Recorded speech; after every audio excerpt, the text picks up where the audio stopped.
तो अभी हम लोग जो टॉपिक देखेंगे वो ऑर्थो का टॉपिक है टीबी स्पाइन। मतलब क्या, टीबी का मतलब होता है क्या, ट्यूबरक्लोसिस। तो स्पाइन में क्या हो जाना, ट्यूबरक्लोसिस। स्पाइन मतलब क्या, जो अपना रीढ़ की हड्डी है इसको हम लोग क्या बोलते हैं, स्पाइन। मतलब बेसिकली वहाँ से जो नर्व गुजरती है, बेसिकली क्या होता है, कलेक्शन ऑफ नर्व फाइबर होता है जो पीछे की तरफ होता है। तो बेसिकली अपने को पता होता है कि जैसे मैं बताऊँ तो सबसे पहले अगर जब बचपन में क्या होता है कि ये कैसे फॉर्म होता है वर्टिब्रा, तो सबसे पहले यहाँ पे अपने ये होते हैं स्क्लेरोटोमा होता है, स्क्लेरोटोमा। ये स्क्लेरोटोमा का बेसिकली क्या होता है, अपर स्क्लेरोटोमा का लोअर पार्ट और लोअर स्क्लेरोटोमा का अपर पार्ट, ये मिला के एक वर्टिब्रा बनाता है। ये मिला के क्या बनाता है, एक वर्टिब्रा बनाता है। तो वर्टिब्रा किससे बनता है, वर्टिब्रा स्क्लेरोटोमा से बनता है। प्लस यहाँ पे ब्लड सप्लाई जाती है, ब्लड सप्लाई जो आती है जो आर्टरी से बनता है। प्लस ये बता दिया मैंने कि स्क्लेरोटोमा का अपर वाले का लोअर पार्ट और लोअर वाले का अपर पार्ट, उससे बनता है अपना स्क्लेरोटोमा। अब बेसिकली अब बताऊं जैसे कि जो स्पाइनल कोड होता है, जो स्पाइनल कोड बेसिकली कहाँ तक होता है, सिर्फ सी पे होता है L1 तक। ये L1 तक होता है। उसके बाद L1 के बाद क्या हो जाता है अपना क्वाडा, इसको क्या होता है क्वाडा इक्विना चालू हो जाता है, क्वाडा इक्विना चालू हो जाता है। तो ये बेसिकली स्पाइनल कोड क्या होता है, बेसिकली नर्व का गुच्छा, क्या होता है, नर्व का बंडल होता है। बंडल ऑफ नर्व्स यहाँ पे जाती है जो कि सप्लाई करती है अपने हैंड वगैरह को, नीचे पैर वगैरह को सब में। देन इसके बाद अभी आगे बताऊँ तो अभी ये बेसिकली स्पाइन में टीबी कैसे फैल गया, तो टीबी स्पाइन में कैसे फैल गया, तो बेसिकली सबसे पहले मेनली सेकेंडरी टीबी होता है स्पाइन में।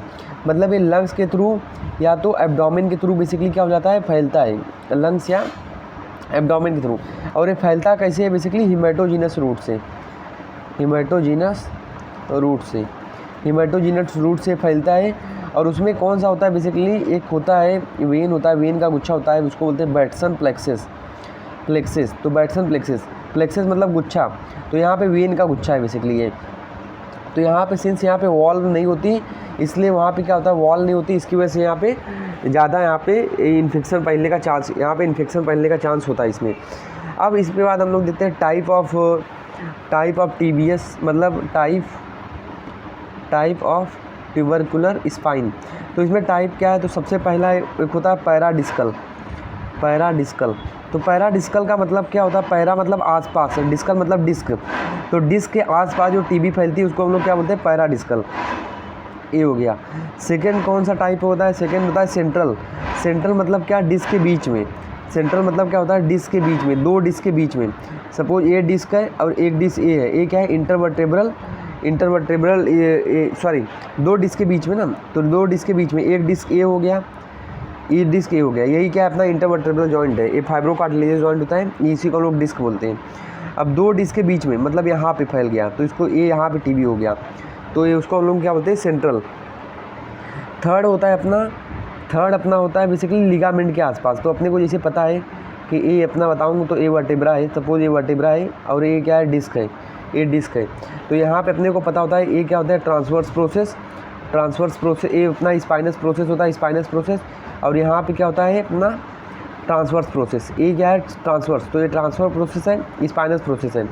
और यहाँ से जाती है अपनी लिगामेंट जो कि इसको होल्ड करके रखती है, इसको इसके पोजीशन में लगती है वर्टेब्रा के। तो एक होता है एंटीरियर लॉन्गिट्यूडिनल लिगामेंट और ये पीछे की तरफ, देखो ये आगे का सीन है, और ये जो जितने भी स्ट्रक्चर ना, transfer process, spinous process, pedicel, ये सब बेसिकली क्या है, पोस्टीरियर वाले पार्ट हैं।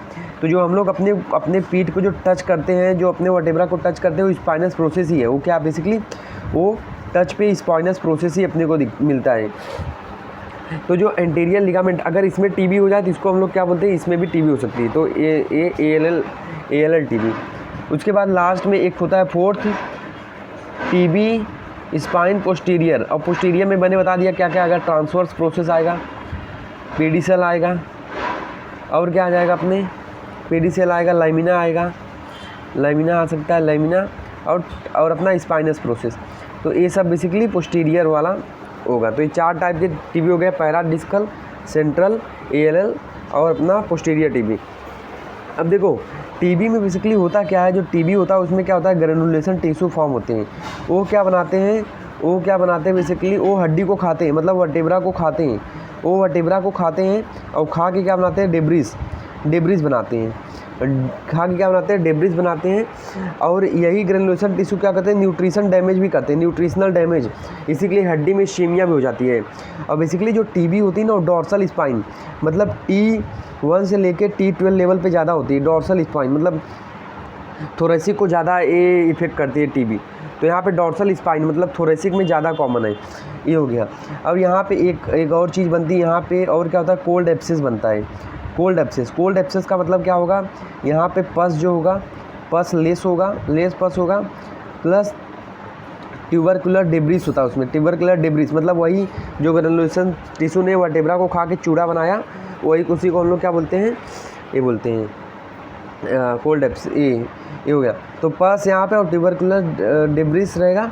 और यहाँ पे लेस साइन ऑफ इन्फ्लामेशन मतलब पेन, स्वेलिंग, रेडनेस कम होगी तो हीट कम होगा, तो वहाँ पे बेसिकली इसी के लिए इसको क्या बोल दिया है, कोल्ड एब्सेस। एब्सेस मतलब क्या होता है, कलेक्शन ऑफ पस, तो कलेक्शन ऑफ पस होगा यहाँ पे, प्लस ट्यूबरकुलर डेब्रिस होगा।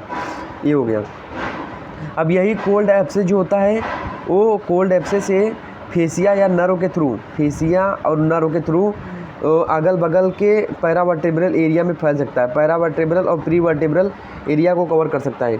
अब उसके बाद क्या होता है, जो भी हीलिंग हुई ना, हीलिंग के बाद क्या होता है, मतलब जो चूड़ा बना था वो चूड़ा आफ्टर हीलिंग, चूड़ा जो हड्डी का चूड़ा बना था ग्रेनुलेशन टिश्यू ने खा के बनाया था, आफ्टर हीलिंग क्या हो जाता है, यहाँ पे बोन यहाँ पे फ्यूज जाती है। वर्टेब्रा जो डिस्क में जो स्पेस होता है ना, दो वर्टेब्रा के बीच में ये स्पेस ये कम हो जाता है, तो यहाँ पे सीमेंटिंग हो जाती है बेसिकली, सीमेंटिंग। तो ये बेसिकली ये अपने को मिलता है कि स्पेस कम हो जाता है, दो वर्टेब्रा के बीच में स्पेस कम हो जाता है, सीमेंटिंग हो जाती है यहाँ पे। इसी को हम लोग क्या बोलते हैं, इसी को एंकाइलोसिस बोलते हैं, एंकाइलोसिस। इसी को क्या बोलते हैं, एंकाइलोसिस, स्पेस कम हो जाना। अब क्लिनिकल फीचर्स तो यार बहुत ही सिंपल है। क्लिनिकल फीचर्स क्या होगा, तो सबसे पहले टीबी का क्लिनिकल फीचर पेन होगा, लोकलाइज एरिया में पेन होगा। और टीबी की जैसे वेट लॉस होगा, लॉस ऑफ एपेटाइट होगा, टीबी के जो भी मेन फीचर्स होगा आएंगे। फीवर होगा मतलब इवनिंग राइज टेम्परेचर होगा, स्टीपनेस होगा। अब यार वहाँ पे हो गया तो वहाँ पे स्टीपनेस वगैरह भी होगी, जो एरिया है पीछे थोरेसिक एरिया वहाँ पे स्टीपनेस होगी। और वहाँ पे कोल्ड एब्सेस मिलेगा। तो कोल्ड एब्सेस बेसिकली क्या करता है, बेसिकली फूड पाइप को कंप्रेस करेगा तो डिस्प्लेजिया होगा। और वहाँ पे अगर वो इतने को फायरिंग्स को कवर करता है तो डिस्निया होगा वहाँ पे। और सपोज यही कोल्ड एब्सेस या फिर पस वगैरह नर्व को कंप्रेस करते हैं तो क्या होगा, पैराप्लेजिया होगा वहाँ पे। और वहाँ पे डिफॉर्मिटी हो सकती है। डिफॉर्मिटी में क्या होगा, बेसिकली डिफॉर्मिटी में ऐसा कुबर निकल जाएगा, तो इसी को हम लोग क्या बोलते हैं, गिबस काइफस गिबस। ये हो गया। तो ये सब हम लोग ने देख लिया। उसके बाद बेसिकली ट्रैकिया को भी कंप्रेस कर सकता है तो डिस्निया कर सकता है ये। अब उसके बाद एग्जामिनेशन, तो यार एग्जामिनेशन तो सबसे पहले हम लोग अगर उसके एटीट्यूड मतलब उसको हम लोग सबसे पहले गेट देखेंगे ना, गेट कैसे चलता है, तो छोटे छोटे कदम लेता है, प्लस वो स्ट्रेट चलता है। क्योंकि अगर वो स्ट्रेट नहीं चलेगा तो उसको पेन वगैरह वहाँ पे होता है, क्योंकि वहाँ पे स्वेलिंग इन्फ्लामेशन हो ही रही है, तो वहाँ पे वो स्ट्रेट चलता है, क्योंकि वहाँ पे उसको पेन वगैरह होता है, स्ट्रेट चलता है। वो नेक को भी स्ट्रेट रखता है, बैक को भी स्ट्रेट रखता है। और गेट उसको शॉर्ट कदम लेता है, छोटे छोटे कदम लेता है। एटीट्यूड अगर हम लोग उसको बोलेंगे ना, एटीट्यूड मतलब कौन से पोजीशन में उसको आराम मिलता है, मतलब इसमें क्या होता है कि अगर हम लोग उसको बोलेंगे कि दाएं मुड़, तो पूरा शरीर बाएं से दाएं मुड़ा देगा, पर वो अपना गर्दन नहीं मुड़ा पाता। क्योंकि उसको बहुत ज़्यादा स्टिफनेस रहती है, तो पेन होता है उसमें बहुत ज़्यादा उसको। उसके बाद एटीट्यूड हम लोग दे दिया। उसके बाद हम लोग डिफॉर्मिटी वहाँ पे एग्जामिन करेंगे, तो काइफस गिबस तो नहीं, वहाँ पे गिबस काइफोसिस तो नहीं है। और वहाँ पे पैरावर्टेब्रल स्वेलिंग हम लोग देख सकते हैं, पैरावर्टेब्रल स्वेलिंग, और वहाँ पे टेंडरनेस देख सकते हैं। और टेंडरनेस अपने को अगर पोस्टीरियर इन्वॉल्वमेंट है तो टेंडरनेस होगा कहाँ पे, स्पाइनस प्रोसेस पे, वहाँ पे भी हम लोग को हो सकता है। और ये हो गया। और उसके बाद हम लोग मूवमेंट, दोनों कंधे पकड़ कर बोलेंगे उसको कि दाएं बाएं मूव कर, पर वो नहीं कर पाएगा। ये हो गया। दोनों कंधे उसके हम लोग पकड़ लेंगे और बोलेंगे उसको दाएं बाएं मूव कर, वो नहीं कर पाएगा।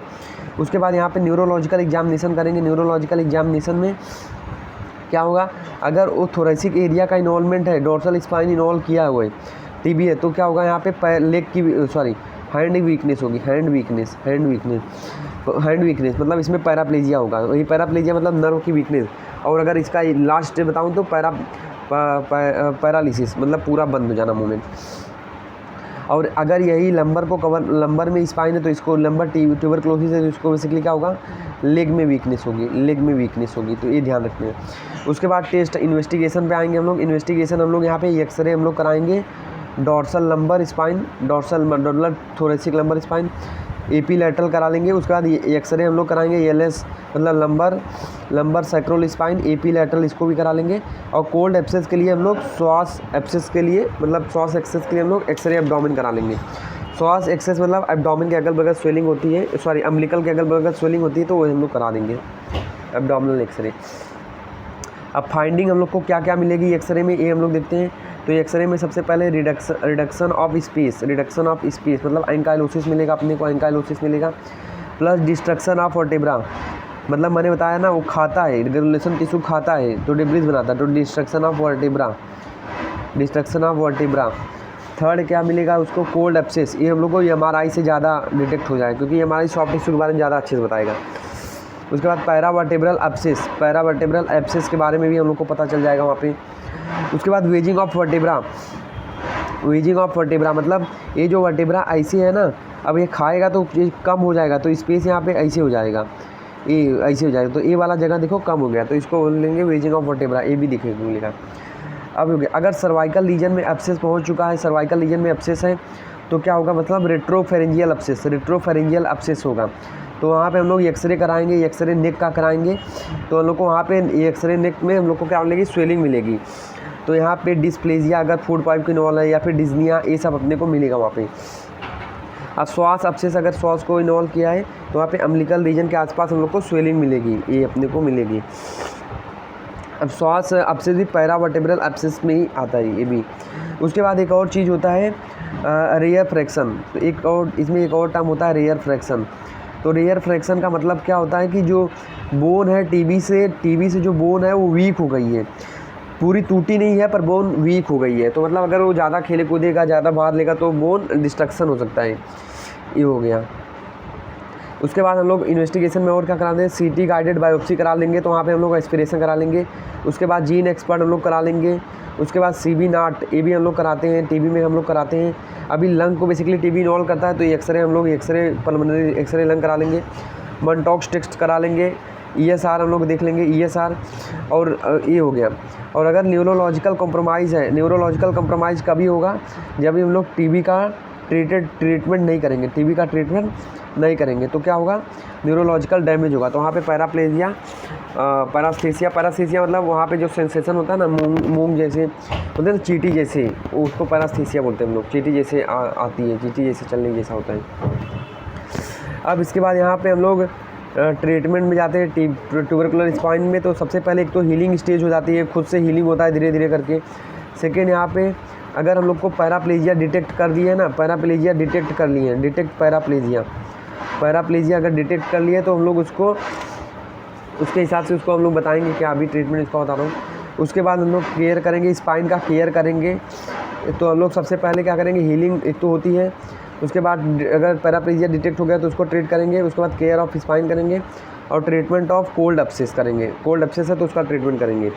तो केयर ऑफ स्पाइन हम लोग सबसे पहले देखते हैं, तो केयर ऑफ स्पाइन में हम लोग सबसे पहले क्या बोलते हैं, रेस्ट करने के लिए मरीज को बोलते हैं। और हम लोग एक होता है मिनरवा जैकेट, ये हम लोग पेशेंट को लगा देते हैं 6 to 8 मंथ के लिए, ताकि ये उसको सपोर्ट देता है। और प्लस इसके बाद इसके साथ ही हम लोग HRZD मेडिसिन चलाते हैं, ये चलाते हैं। और उसके बाद 6 से 8 मंथ बाद उसको हम लोग धीरे धीरे मोबिलाइज़ करेंगे, तो उसके लिए हम लोग एक आइस ब्रेस होता है वो हम लोग लगा देते हैं उसके बाद, ताकि वो धीरे धीरे मूवमेंट करे। पर वो 6 से 8 मंथ बाद जैकेट लगाने के बाद, जो 6 से 8 मंथ तक जैकेट लगेगा, उसके बाद निकाल के हम लोग उसको आइस ब्रेस लगाएंगे ताकि वो मूवमेंट करे धीरे धीरे। उसके बाद कोल्ड एब्सेस, तो कोल्ड एब्सेस का ट्रीटमेंट हम लोग क्या करेंगे, बेसिकली लार्ज बोर नीडल का यूज करेंगे, बिकॉज ये जो एब्सेस होता है ना, इसमें जो एब्सेस होता है थिक एब्सेस होता है, इसी के लिए लार्ज बोर नीडल का यूज करेंगे हम लोग। अब उसके बाद अभी क्या हो गया, कॉम्प्लिकेशन क्या क्या होंगे अगर हम लोग इसमें ट्रीटमेंट नहीं करें, तो एक होता है कोल्ड एब्सेस तो बनता ही इसमें, और न्यूरोलॉजिकल में यहाँ पे पैराप्लेजिया बन जाता है, क्यों, ड्यू टू कोल्ड एब्सेस, ये हो गया।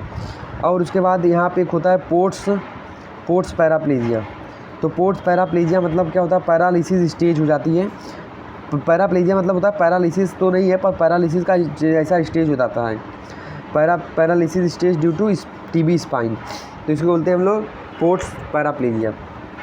ये हो गया।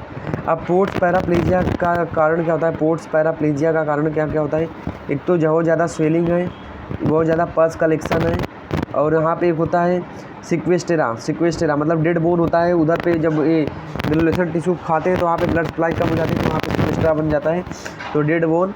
उसके बाद इंटरनल गिबस, ये सब क्या करते हैं, नर्व को कंप्रेस करते हैं, तो इतना ज़्यादा नर्व को कंप्रेस कर देंगे कि वहाँ पे पैराप्लेजिया हो जाएगी। ये हो गया। तो यहाँ पे अब इसके टाइप अब देखते हैं हम लोग, टाइप ऑफ पोर्ट्स पैराप्लेजिया। एक होता है अर्ली, एक होता है लेट। अर्ली हम लोग कब बोलेंगे, अर्ली कब बोलेंगे, जब बीमारी के टीबी स्पाइन होने के बाद 2 साल के अंदर ही उसको क्या हो गया, पैराप्लेजिया हो गया, तो उसको अर्ली। लेट मतलब बीमारी के 2 साल बाद उसको पैराप्लेजिया हो गया, तो उसको हम लोग बोलते हैं लेट। अब इसका स्टेज क्या होता है पोर्ट्स पैराप्लेजिया का स्टेज क्या होता है, एक तो पहला मसल में स्पास्टिसिटी होती है, फिर मसल में क्या होती है, वहाँ पे जर्किंग मूवमेंट वगैरह होगी, फिर मसल में क्या होगा, वीकनेस होगा। उसके बाद वहाँ पे पैराप्लेजिया होगा इन एक्सटेंशन पोजीशन, उसके बाद पैराप्लेजिया होगा इन फ्लेक्शन, उसके बाद वो फ्लेसिड हो जाएगी, उसके बाद वो मसल फ्लेसिड हो जाएगी। तो ये सब बेसिकली इसके स्टेज होते हैं।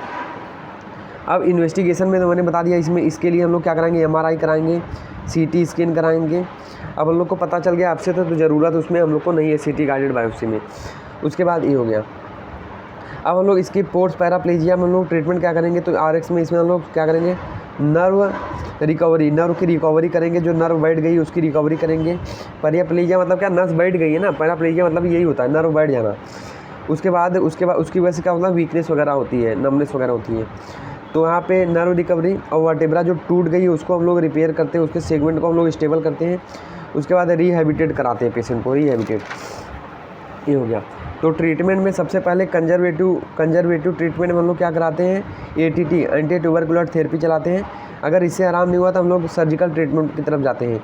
अब सर्जिकल ट्रीटमेंट में हम लोग ATT तो इसमें हम लोग देते ही हैं, प्लस अब इसका इंडिकेशन क्या है, अगर रैपिड ऑनसेट है या फिर अनकंट्रोल्ड स्पास्टिसिटी है मसल की, तो उसमें हम लोग ये कराते हैं, ये सर्जरी करा लेते हैं। तो सर्जरी में सबसे पहला अपना आता है कोस्टो ट्रांसवर्सेक्टोमी, मतलब यहाँ पे इसको हम लोग क्या करते हैं, रिब को भी हटा लेते हैं, रिब को भी हटा लेंगे, थोड़ा पार्ट रिब को हटा लेंगे जिसको इन्वॉल्व किया, प्लस ट्रांसफर प्रोसेस, ये दोनों को हम लोग क्या करेंगे, निकाल देंगे क्योंकि ये दोनों नर्व को वहाँ पे कंप्रेस कर रहे हैं, तो इसको निकाल देंगे। दूसरा होता है ALD मतलब एंटीरियर लैटरल डिकम्प्रेशन, तो इसमें हम लोग ट्रांसवर्स प्रोसेस प्लस हम लोग पेडिसल ऑफ द वर्टेब्रा और some portion of the body of the vertebra, उसको हम लोग निकाल देते हैं, तो कंप्रेशन कम हो जाएगा। एक होता है हांगकांग प्रोसीजर, इसमें हम लोग क्या करते हैं, जो वर्टेब्रा ख़राब हो चुका है उस वर्टेब्रा को हम लोग क्या करते हैं, निकाल देते हैं। जो वर्टेब्रा ख़राब हो गया उसको हम लोग क्या करते हैं, निकाल देते हैं। एक होता है लैमिनेक्टोमी, तो लैमिनेक्टोमी मतलब मैं बताया ना, डॉर्सल स्पाइन को कवर करता है मिलनी, तो ये दबाएगी तो लैमिनेट होती है, लैमिना को हम लोग काट के निकाल देंगे, तो लैमिना को हम लोग निकाल देते हैं। अब इसके बाद इसका प्रोग्नोसिस की बात करूँ तो प्रोग्नोसिस मतलब ये किसमें ज़्यादा बेटर, ये जल्दी ट्रीट होता है, तो एज, अगर चिल्ड्रेन एज है तो उसमें ये जल्दी रिकवर हो जाते हैं, उसकी रिकवरी अच्छी होती है। ऑनसेट, अगर किसी में अर्ली ऑनसेट है तो वो अच्छा होता है लेट ऑनसेट से। और ड्यूरेशन, अगर किसी का 6 ईयर से है और किसी को 12 ईयर से, तो 6 ईयर वाला जल्दी कवर होगा, मतलब जिसका ड्यूरेशन कम है उसको हो जाएगा। उसके बाद मोटर पैरालिसिस, अगर मोटर पैरालिसिस में सिर्फ मसल का पैरालिसिस है तो ज़्यादा प्रोग्नोसिस उसकी ज़्यादा अच्छी होती है देन अगर स्प्लिंटर वगैरह में है, मतलब पोटी या फिर इसमें यूरिन में। और एक होता है रैपिड ऑनसेट, अगर बीमारी रैपिड ऑनसेट होती है तो उसमें भी बैड प्रोग्नोसिस होती है, ये हो गया, उसमें भी बैड प्रोग्नोसिस होती है। तो this is all about the vertebra, तो ये सब मैंने बता दिया। तो अभी मैंने बता दिया जैसे एक्सरे हम लोग कराएंगे, तो सपोज ए वाला वर्टेब्रा इन्वॉल्व किया है, सपोज अपना ये T3, सपोज ये T4 T5 इन्वॉल्व किया है, तो यहाँ पे क्या होगा, एक तो स्पेस यहाँ पे कम हो जाएगी, प्लस यहाँ पे वेजिंग मिल सकती है, अपने को वेजिंग मिल सकती है, यहाँ पे वेजिंग मिल सकती है, प्लस अपने को यहाँ पे क्या मिल सकता है, यहाँ पे स्वेलिंग वगैरह मिल सकती है, एब्सेस वगैरह मिल सकते हैं, ये हो गया। तो और यहाँ पे जो यहाँ पे ट्रांसफ़र प्रोसेस है, और यहाँ पे फेसेट जॉइंट होते हैं, फेसेट जॉइंट जो होते हैं नज़दीक आ जाते हैं, फेसेट जॉइंट भी क्या होते हैं वहाँ पे नज़दीक आ जाते हैं। तो this is all about the TB spine.